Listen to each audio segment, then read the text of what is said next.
Shatamanam Bhavati serial episode 11:45 19th December 2024. ఏం జరిగిందో చూద్దాం.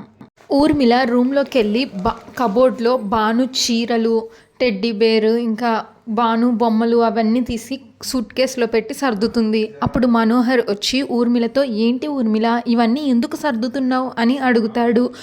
దానికి ఊర్మిళ, ఇవన్నీ బాను జ్ఞాపకాలండి, ఇప్పుడు పెళ్లి ముహూర్తం కూడా పెట్టేశాం, ఇవి ఉన్నంత వరకు కార్తిక్ ఇంకా బాను ఊహల్లోనే బతుకుతాడు.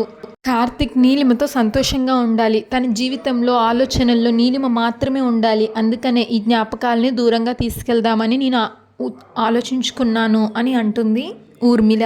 ఈలోగా కార్తిక్ నీలిమ అక్కడికి వస్తారు. అప్పుడు కార్తిక్, అమ్మ జ్ఞాపకం అనేది ఈ వస్తువుల్లో లేదమ్మా, నా మనసులో ఉంది, నా ఊపిరి ఉన్నంత వరకు బాను నా ఊహల్లో ఉంటూనే ఉంటుంది, దాన్ని ఎవ్వరూ చెరపలేరు అని అంటాడు. దానికి ఊర్మిళ, ఆ విషయం నాకు తెలుసు కార్తిక్, మనసారా ప్రేమించిన మనిషిని మర్చిపోవడం అంత తేలిక కాదు, కానీ ఒక్కటి గుర్తుపెట్టుకో కార్తిక్, బానుని నువ్వు ఎంత గుర్తు చేసుకుంటే అది నీలోని బాధను అంత పెంచుతుందిరా, ఎందుకంటే తను గుర్తొచ్చిన ప్రతిసారి తిరిగిరాని లోకాలకు వెళ్ళిపోయింది అన్న విషయం నీకు గుర్తొస్తూనే ఉంటుంది, అది నిన్ను మానసికంగా ఎంత వేధిస్తున్నది అనేది నేను ఊహించగలను అని అంటుంది ఊర్మిళ కార్తిక్తో. అప్పుడు మనోహర్, అమ్మ ఏం చేసినా నీకోసమే చేస్తుందిరా, బాను లేదన్న నిజం నువ్వొక్కడివే కాదు, ఇంట్లో ఎవ్వరూ ఎప్పటికీ మర్చిపోలేరు, కానీ ఈ జ్ఞాపకాలు ఉన్నంత వరకు అది ఆ బాధను రెట్టింపు చేస్తుందిరా, తను ఇంకెప్పటికీ రాదు అని తెలిసినప్పుడు మర్చిపోవడం తప్ప మరో మార్గం లేదురా అంటాడు మనోహర్ కార్తిక్తో.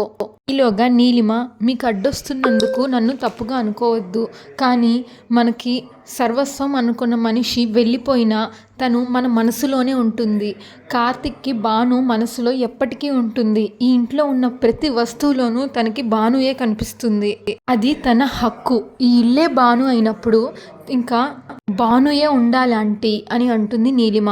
అప్పుడు ఊర్మిళ, ఏంటి నీలిమ నువ్వు కూడా ఇలా మాట్లాడుతున్నావు, అసలు బాను అని అంటుంటే దానికి నీలిమ, ఆంటీ మీరేం చెప్తున్నారో నాకు తెలుసు, కానీ నేను చెప్పేది ఒక్కసారి వినండి, ఇదే గుమ్మం వైపు బాను వస్తుందని మీరు ఎంతగానో ఎదురు చూశారు, అప్పుడు బాను రాదు అని నేను చెప్తే మీరు నా చెంప పగలగొట్టారు, ఎందుకంటే ఇల్లు తనదే కాబట్టి, ఈ ఇంట్లో స్థానం బానుదే కాబట్టి, అప్పుడు ఆ రోజు నాకు బాధ అనిపించినా ఈ రోజు నాకు అర్థమైంది, ఆ రోజు నేను మాట్లాడిన మాట ఎంత తప్పో, అది మీ అందరినీ ఎంత బాధ పెట్టిందో అని, అందుకే చెప్తున్నాను ఆంటీ, ఈ ఇల్లు ఎప్పటికీ బానుదే, ఈ ఇంట్లోనూ కార్తిక్ మనసులోనూ స్థానం ఎప్పటికీ బానుకే ఉంటుంది, దాన్ని ఎవ్వరూ కదపలేరు. ఇప్పుడు మనోహర్, అదేంటమ్మా మరికొద్ది రోజుల్లో మీ ఇద్దరికీ పెళ్లి జరగబోతుంది, ఇప్పుడు నీ మాటలు వింటే నాకు చాలా ఆశ్చర్యంగా ఉంది అని మనోహర్ అంటే దానికి నీలిమ, మీరు జరగబోయే పెళ్లి గురించి ఆలోచిస్తున్నారు, నేను జరిగిన దాని గురించి ఆలోచిస్తున్నాను, నేను కార్తిక్ జీవితంలోకి వెళ్ళాలి అని కోరుకున్నాను, కానీ కార్తిక్ మాత్రం బానుయే జీవితం అని బతికాడు, అలాంటి వాళ్ళు భౌతికంగా ఒకరికొకరు దూరం అయిపోయినా మానసికంగా కలిసే ఉంటారు, ఒకరితో ఒకళ్ళు మాట్లాడుకుంటారు, అవి చెరిగిపోయే జ్ఞాపకాలు కాదు, చిరస్థాయిగా నిలిచిపోయే మధురానుభూతులు, వాటిని ఎవరు దూరం చేయకూడదు, దయచేసి నా మాట కాదనకండి అని నీలిమ అంటే దానికి ఊర్మిళ, చూడి నీలిమ, నేను నీ గురించి ఆలోచించి ఈ జ్ఞాపకాలన్నింటినీ తీసేద్దామని అనుకున్నాను, నువ్వే వద్దు అని అన్నాక నేనెందుకు అడ్డుపడతాను అని ఊర్మిళ కళ్ళల్లో నీళ్లు తిరుగుతాయి. అప్పుడు కార్తిక్, చాలా థ్యాంక్స్ నీలిమ, నువ్వు ఇంత గొప్పగా ఆలోచించినందుకు అని అంటాడు. అప్పుడు నీలిమ తన మనసులో, నన్ను క్షమించు కార్తిక్, బాను చనిపోయిందని నేనే మీ అందరినీ నమ్మించాను, కానీ ఆ తప్పు తెలుసుకున్నాను, ఎట్లాగైనా సరే నేను బానుని తీసుకొచ్చి నీ పక్కన నిలబెడతాను, బాను జ్ఞాపకాలతో కాదు బానుతోనే నువ్వు ఆనందంగా ఉండు అని అనుకుంటుంది నీలిమ తన మనసులో. ఇంకా రోడ్డు మీద ఎవరో ఇద్దరు లవర్స్ మాట్లాడుకుంటూ ఉంటారు. చూసావా కవిత, ప్రేమ అంటే రాధా మురారి గారిలో ఉండాలి కదా అని అంటే, నిజమే ఆదిత్య, అసలు ఆ రాధకి గతమేమీ గుర్తులేదు, మురారి గారే ప్రతిదీ చెప్తున్నారు అని నువ్వే నాకు ఎన్నోసార్లు చెప్పావు, నేను ప్రేమించిన అబ్బాయి మురారి గారే అని తెలియని పరిస్థితుల్లో ఉన్న అమ్మాయి మురారి గారికి ప్రమాదం వచ్చేసరికి ఎంత ధైర్యం చూపించింది, ప్రాణాలకి తెగించి ఆడపిల్లల్ని కాపాడమే కాకుండా తన ప్రేమికుడి మీద పడ్డ నిందను కూడా తొలగించింది అని అంటుంది కవిత. అప్పుడు ఆదిత్య, నిజమైన ప్రేమకి గతంతో పని లేదు, భవిష్యత్తులో విడిపోతారు అన్న భయం లేదు, వాళ్ళు మనసులు కలిశాయి కాబట్టి ఎవరికి ఏ కష్టం వచ్చినా ఇద్దరూ స్పందిస్తారు, మురారికి సమస్య వస్తే రాధ కాపాడింది, రాధ గారికి ఇబ్బంది వస్తే మురారి గారు నిలబడ్డారు, ప్రేమ అంటే రెండు హృదయాలు కాదు 2 జీవితాలు అని, జీవితాంతం కలిసి బతకడమే నిజమైన ప్రేమ అని వాళ్ళిద్దరూ నిరూపించి చూపించారు. మన ప్రేమ కూడా అంతే గొప్పగా ఉండాలని నేను కోరుకుంటున్నాను అని అంటే అప్పుడు కవిత చాలా బాగా చెప్పావు ఆదిత్య, ఐ లవ్ యూ అని చెప్పుకుంటే ప్రేమ అని అందరూ అనుకుంటారు. కానీ ఎలాంటి కష్ట నష్టం ఎదురైనా సరే ఒకరి కోసం ఒకరు బతకాలని మురారి రాధా గారు నిరూపించారు. ప్రేమికులందరికీ వాళ్ళే ఆదర్శం, కానీ మన ప్రేమ గురించే నాకు చాలా భయంగా ఉంది అని అంటుంది కవిత. అప్పుడు ఆదిత్య, ప్రేమించినప్పుడు లేని భయం ఇప్పుడెందుకు? దానికి కవిత, నీకు తెలీదా, అమ్మవారిపల్లికి శివపురానికి ఎప్పటి నుంచో గొడవలున్నాయి, ఒకళ్ళూరులోకి ఒకళ్ళు రారు అని అంటే దానికి ఆదిత్య, దానికి కారణం మీ నాన్నగారే కదా, భువనేశ్వరి గారు ఎప్పుడు అందరితో మంచిగానే ఉంటారు, కానీ మీ నాన్నగారే ఎప్పుడు లేనిపోని గొడవలకి కాలు దువ్వుతూ ఉంటారు అని అంటే అప్పుడు కవిత, ఆ సంగతి నాకు తెలుసు, కానీ మా ఊరికి సర్పంచ్ మా నాన్న, ఆయన మాటే అక్కడ వేదవాక్కు, ఆయన ఏం చెప్పినా ఊరంతా కాదనరు, అదే ప్రతిసారి గొడవలకి కారణమవుతుంది అని అంటే ఈలోగా ఆ కవిత వాళ్ళ నాన్న మనుషులు వస్తారు కారులో. చూడంగానే ఆదిత్య అని అబ్బాయి చేయి పట్టుకుంటుంది కవిత. అప్పుడు వాళ్ళు, మా ఊరి ఆడపిల్లతో ప్రేమాయణం సాగిస్తున్నావా, ఈ సంగతి ఏంటో తేలుద్దామని మా అయ్యగారు ఆలోచించుకున్నారు, పదరా అని అంటాడు. దానికి ఆదిత్య, నేనెందుకు రావాలి, నేను రాను అని అంటే, మీ ప్రేమ సంగతి ఏంటో మా ఊర్లో తెలుసుకుందాం పదరా అని చొక్కా పట్టుకుంటారు. ఇంకా అబ్బాయిని అమ్మాయిని కారులో ఎక్కించుకొని తీసుకెళ్ళిపోతారు. మరో పక్కన ఆడపిల్లల వాళ్ళ తల్లిదండ్రులు ఇంటికి వస్తారు. సత్య అని అడుగుతారు, ఏమ్మా అమ్మగారు లేరా అని అంటే, ఎందుకు లేరు, ఉన్నారు అమ్మమ్మ, నీ కోసం గణపతి వచ్చాడు అంటే, ఏంటి గణపతి, ఏమైనా సాయం కావాలా అని అడుగుతుంది భువనేశ్వరి. అడగకుండానే సాయం చేసే కుటుంబం అమ్మ మీది, మీ నీడలో బతుకుతున్న వాళ్ళకి ఏ కష్టం రాకుండా మీరే చూసుకుంటారు, కానీ ఇప్పుడు మిమ్మల్ని ఒక మాట అడుగుదామని వచ్చాం అని అంటుంది ఆ ఆడపిల్లల వాళ్ళ అమ్మ. ఇప్పుడు జయ, కితాబ్ ఇచ్చారు కదా ఏ కష్టం రాకుండా చూసుకుంటామని, మళ్ళీ ఇంకా అడగడానికి ఏముంది అని అంటే అప్పుడు, మా పిల్లల్ని కాపాడి రాధమ్మ మాకు ఎంతో సాయం చేసింది, ఆ తల్లికి దండం పెట్టడం తప్ప మేము ఇంకా చేయగలిగింది ఏమీ లేదు, మన ఊరు కాని రాదని ఇంతలాగా పొగుడుతున్నారు కదా, అంతకంటే ఇంకా చేయవలసిందేముంది అని జయ అంటుంది.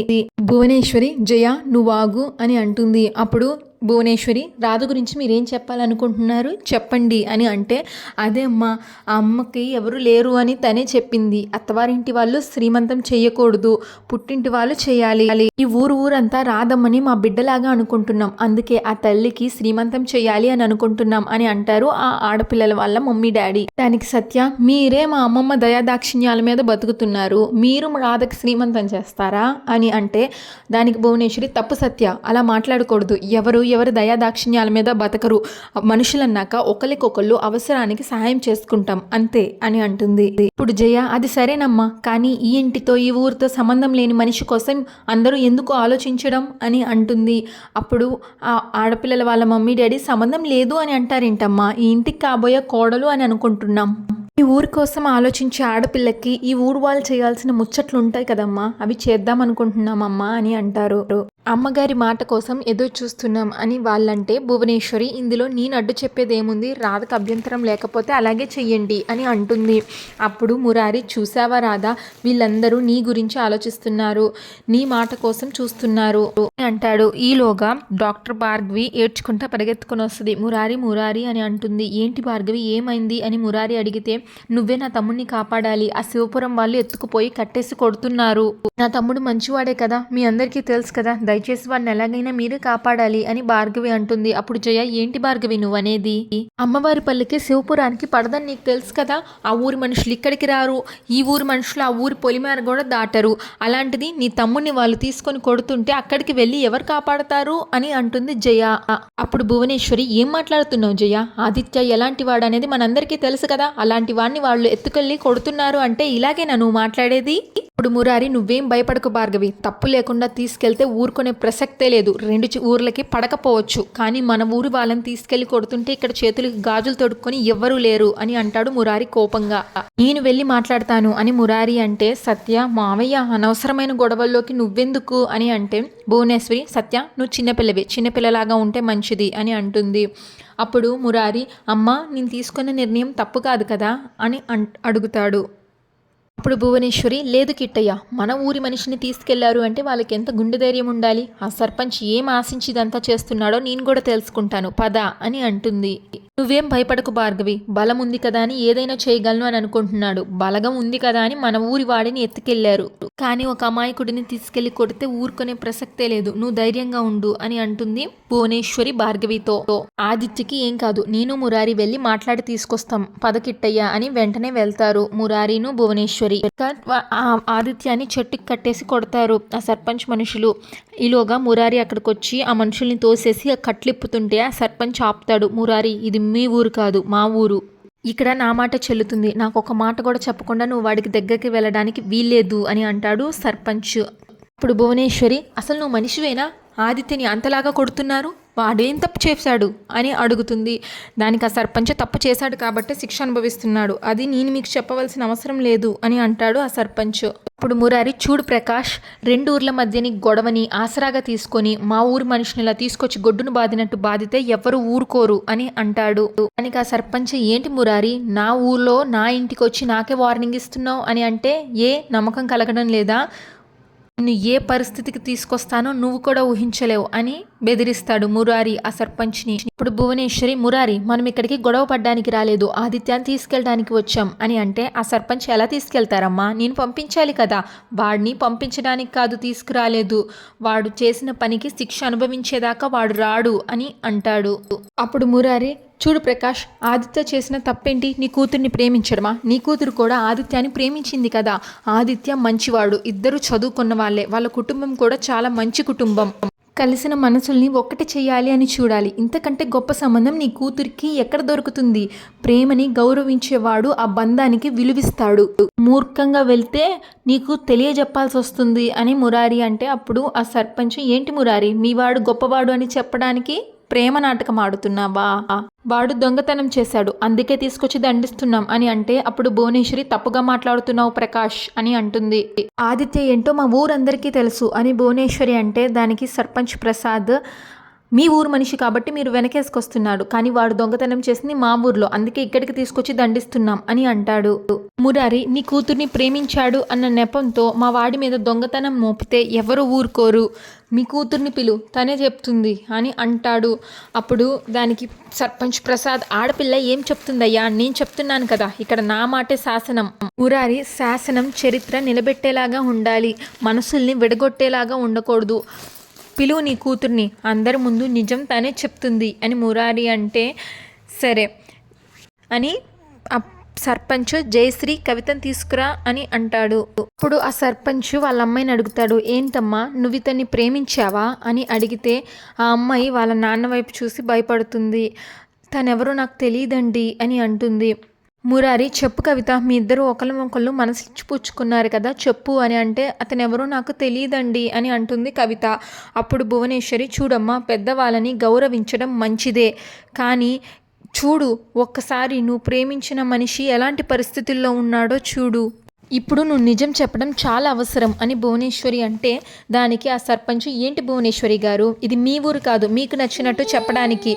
నా కూతురు చెప్పింది కదా తనకెవరో తెలీదు అని. మురారి ఏం చెప్పాడు, నా కూతురు చెప్తే సరిపోతుంది అని అన్నాడు కదా, ఇప్పుడు వీడు దొంగ అని తేలింది, నువ్వు లోపలికి వెళ్ళమ్మా అంటే లోపలికి వెళ్ళిపోతుంది కవిత.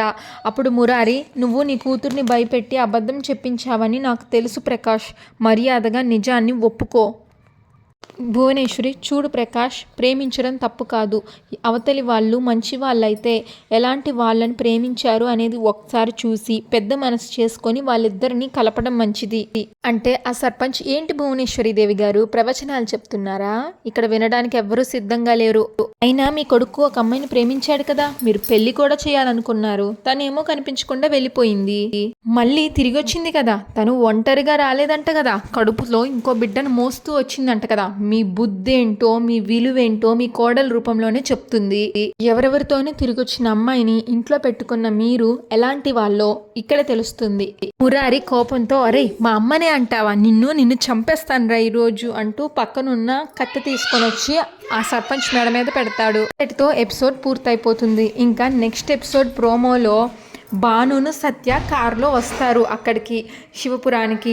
పాపం భానుకి తెలుసు కదా సత్య బాధపడుతుంది, మురారి మనసులో చోటు సంపాదించుకునే ఛాన్స్ రావట్లేదని. అందుకనే భాను ఈసారి సత్యకి మొత్తం వివరిస్తుంది. అక్కడికి వెళ్ళి ఆ ప్రాబ్లం ఎలా సాల్వ్ చేయాలి అని మొత్తం వివరించి, నేను చెప్పింది గుర్తుకుంది కదా, నేను చెప్పినట్టే నువ్వు అక్కడికి వెళ్ళి చెప్పాలి, మొత్తం అలానే చెయ్యాలి అని. సత్య అంటే చూడు ఇప్పుడు నేను అక్కడికి వెళ్ళి పెర్ఫార్మెన్స్ ఎలా ఇస్తాను అని అంటుంది సత్య. నువ్వు ఫోను ఆన్ చేసి పెట్టుకో, ఏమైనా డౌట్ వస్తే నాకు పంపించు, నేను చెప్తాను ఏం చెయ్యాలో అని భాను అంటుంది సత్యతో. అప్పుడు సత్య అక్కడికి వస్తుంది. ఆ సర్పంచ్ సత్యని చూసి ఎవరమ్మా నువ్వు అని అంటే కవిత ఫ్రెండ్ నండి అని అంటుంది. ఆ సర్పంచ్కి ఏదో అనుమానం వస్తుంది సత్యని చూడంగానే. ఆ అబ్బాయి వైపు సత్య వైపు అలానే చూస్తూ ఉంటాడు, వాళ్ళిద్దరి వైపు. Thanks for watching. Shatamanam Bhavati serial regular update కోసం మా ఛానల్ని సబ్స్క్రైబ్ చేసుకోండి.